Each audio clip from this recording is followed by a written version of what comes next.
Hello दोस्तों, मैं रवि कुमार आपका स्वागत करता हूं आपके अपने यूट्यूब चैनल स्टडी विद ज्ञानी टीचर में। दोस्तों, आज से हम रीट 2000 दोस्तों आज से हम ये जो रीट 2022 है, रीट रीट 2022 में जो लैंग्वेज जो हिंदी है, हिंदी का हम सिलेबस डिस्कस करेंगे। आज से शुरू कर रहे हैं हमारी ये सीरीज। और दोस्तों, इसमें हम सबसे जो महत्वपूर्ण टॉपिक है संधि, वो आज से हम शुरू कर रहे हैं। ठीक है दोस्तों, अगर बात करें हम संधि की और संधि के शाब्दिक अर्थ की, तो इसका जो शाब्दिक अर्थ होता है वो होता है मेल या समझौता।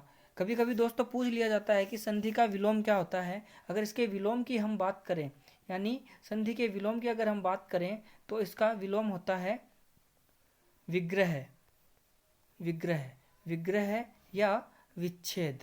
क्या होता है दोस्तों इसका विलोम? इसका विलोम होता है विग्रह या विच्छेद। आगे हम बात करते हैं संधि की परिभाषा, यानी संधि होते क्या है। संधि का मतलब होता है मेल या समझौता, और मेल या समझौता या मेल किसका होता है ये हम जानते हैं इसकी परिभाषा से। यानी अगर बात करें इसकी परिभाषा की, तो दो वर्णों के योग से होने वाला बदलाव ही संधि कहलाता है। यानी दोस्तों, दो वर्ण आपस में मिलेंगे और उनमें जो बदलाव होकर वो नया वर्ण बनाएंगे, उसी को हम क्या कहते हैं? संधि कहते हैं। अब बात करें हम वर्णों के योग की, तो वर्णों का योग कुल प्रकार 6 प्रकार से हो सकता है। 6 प्रकार से किस प्रकार होता है, चलिए जानते हैं। पहला प्रकार होता है कि स्वर प्लस स्वर, यानी पहले शब्द का अंतिम वर्ण स्वर हो तथा दूसरे शब्द का प्रथम वर्ण स्वर हो, इस प्रकार से योग होता है। दूसरे तरीका होता है स्वर प्लस व्यंजन का। तीसरा होता है व्यंजन प्लस स्वर का। चौथा होता है व्यंजन प्लस व्यंजन का। पांचवा होता है विसर्ग प्लस स्वर का। छठा होता है विसर्ग प्लस व्यंजन। यानी कुल 6 प्रकार से वर्णों का योग हो सकता है, और इसके अलावा वर्णों का योग नहीं होता। ठीक है, अब इन्हीं के आधार पर जो संधि है उसके प्रकार निकल के सामने आते हैं। यानी जब स्वर प्लस स्वर मिलते हैं तो हमारे पास संधि का पहला प्रकार आता है स्वर संधि। आगे अगर हम बात करें, जब स्वर प्लस व्यंजन, व्यंजन प्लस स्वर तथा व्यंजन प्लस व्यंजन मिलते हैं, तब हमारे पास व्यंजन संधि का दूसरा प्रकार आता है व्यंजन संधि। ठीक है दोस्तों, आगे अगर हम बात करें, जब विसर्ग प्लस स्वर मिलता है तथा विसर्ग प्लस व्यंजन मिलता है, तो हमारे पास संधि का जो तीसरा प्रकार है विसर्ग संधि हमारे सामने आता है।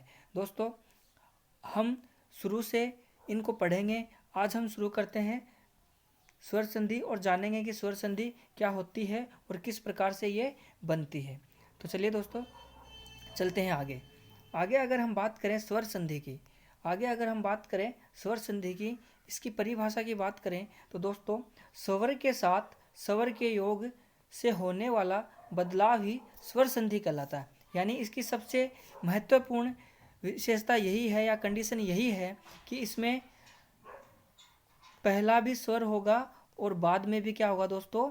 स्वर ही होगा। ठीक है दोस्तों, और ये किस प्रकार होता है चलिए देखते हैं। यहाँ इसमें क्या होता है कि प्रत्येक स्वर अपने आप के साथ साथ शेष अन्य सभी स्वरों के साथ भी योग करेगा। तो दोस्तों, हम लोग जानते हैं कि हमारे हिंदी भाषा में 11 स्वर होते हैं। ये आपस में 11 तरीके से मिलेंगे और इस प्रकार टोटल ये 121 प्रकार से योग कर लेंगे। 121 प्रकार से योग होने के कारण स्वर संधि के जो हमारे पास प्रकार निकल के आते हैं, कुल 5 प्रकार निकल के आते हैं। तो चलिए दोस्तों, आगे हम जानते हैं कि इसके 5 प्रकार किस प्रकार से हैं। ये देखिए दोस्तों, हमने यहाँ पे 11 स्वर लिख लिए। ये 11 स्वर ही आपस में 11 तरीके से जुड़ के टोटल 121 तरीके से जुड़ेंगे और स्वर संधि के हमें प्रकार जो 5 प्रकार है वो प्राप्त होंगे। ठीक है दोस्तों, चलिए जानते हैं कैसे क्या होता है। अगर बात करें ए और आ आपस में मिलेंगे तो ये आ का निर्माण करेंगे। कैसे? जैसे ए प्लस आ मिले तो क्या बन गए दोस्तों? आ बन गया। ठीक है, इसी प्रकार ए प्लस ए मिलेगा तो भी दोस्तों क्या बनेगा, आ बन जाएगा। ठीक है, इसी प्रकार आ प्लस आ मिलेगा तो क्या बन जाएगा, आ बन जाएगा। ठीक है दोस्तों, अगर बात करें हम ई की तो ये भी इसी प्रकार ई प्लस ई मिलके बड़ी ई बना लेगा, ई छोटी ई प्लस छोटी ई मिलके बड़ी ई बना लेगा, या बड़ी ई प्लस बड़ी ई मिलके बड़ी ई बना लेगा। इसी प्रकार ऊ और बड़ा ऊ मिलके भी बड़े ऊ का निर्माण कर लेंगे। तो दोस्तों हम यहाँ पे देख सकते हैं कि ये वर्ण मिलकर बड़ी ई, छोटी ई, छोटा ऊ, बड़ा ऊ मिलकर दीर्घ वर्णों का निर्माण कर रहे हैं। जैसे ये आ भी दीर्घ है, ये ई भी दीर्घ है, ये और ऊ भी दीर्घ है। दीर्घ मतलब खुद से बड़ा। जैसे छोटी ई और बड़ी ई मिलके क्या बनते हैं, बड़ी ई बनती है। तो ये दीर्घ यानी ये सभी स्वर क्या हो रहे हैं दोस्तों, दीर्घ स्वर हो रहे हैं। दीर्घ स्वर होने के कारण हमारे पास यहाँ से संधि का पहला प्रकार निकल के आता है, दीर्घ स्वर संधि। यानी स्वर संधि का हमारे पास कौन सा प्रकार निकल के आता है दोस्तों, दीर्घ स्वर संधि। दीर्घ स्वर संधि निकल के हमारे पास आ जाता है। ठीक है, अगर बात करें इसके उदाहरण की तो दोस्तों इसके उदाहरण हम लास्ट में पढ़ेंगे, ताकि पहले हम ये कंसेप्ट समझ लें ताकि हमें आगे कोई दिक्कत ना आए। कंसेप्ट समझ लेंगे तो कोई भी उदाहरण आएगा तो हम उसको आराम से हल कर पाएंगे। आगे जानते हैं दोस्तों अगली संधि के बारे में। अगर अगली संधि की बात करें तो जो ए आ है वो आपस में मिल गया था। अब आगे बात करें ए आ की तो ए आ पहले मिलेगा ई और ई से, ई और ई से मिलके ये क्या बनाएगा दोस्तों, ये बना लेगा ए बना लेगा। इसी प्रकार ये ए आ, इसी प्रकार ये ए आ जो ऊ है ऊ से मिलके क्या बना लेगा, ये बना लेगा ओ।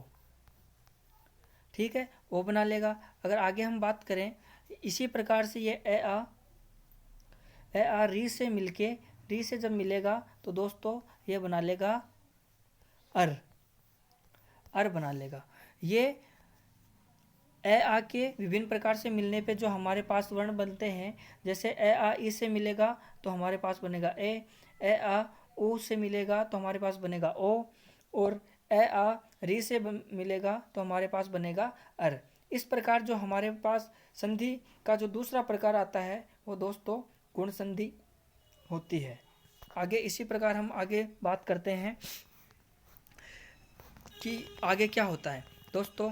आगे अगर हम बात करें ए आ की, ए आ खुद से मिल गया, ए आ स्वयं से मिल गया, ए आ ई से मिल गया, ए और आ को हम ऊ से मिला दिया, ए आ को हम री से मिला दिया। अब ए और आ को हम आगे बात करें तो ये किससे मिलेगा दोस्तों, ये मिलेगा ए और ऐ से। ए और ऐ से मिलके दोस्तों क्या बनाएगा, ये ऐ बना लेगा। ठीक है, ऐ बनाने के बाद हम आगे बात करें तो इसको आगे मिलाएंगे हम ओ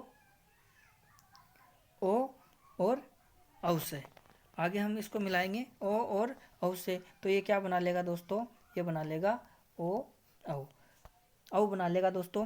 तो आज इस प्रकार जो हमारे पास जो संधि का प्रकार निकल के आता है वो दोस्तों होता है वृद्धि संधि। आज के वीडियो में दोस्तों